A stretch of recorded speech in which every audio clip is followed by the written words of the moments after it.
There was once a man who wanted to borrow money from his wealthy friend. His friend lived in a gorgeous building with breathtaking views, and everyone knew that the rooftop had an especially magnificent view.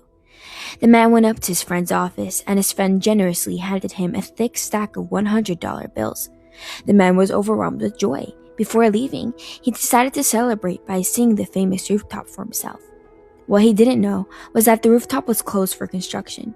The workers had forgotten to lock the rooftop door. However, it had been slightly left open, just enough for the man to walk through. When he stepped onto the rooftop, he saw tools and construction materials scattered everywhere.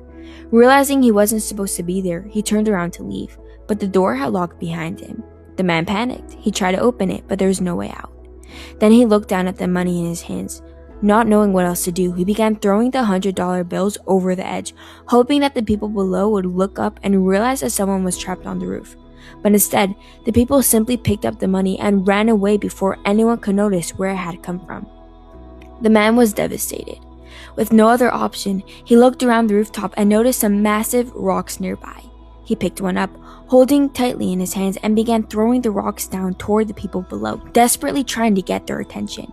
This time, people finally looked up. But there's a lesson to this story. God gives us so much, and yet we never look up to thank Him.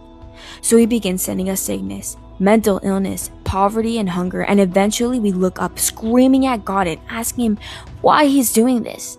And we notice Him. We pray to Him. Sometimes it's only in the bad times that we notice God. Start noticing the little things. Look up when you see a beautiful sunset. Praise God for things you have. Notice Him, not only in the storms, but in the quiet moments too. Don't wait for life to become difficult before you look up. Look up now.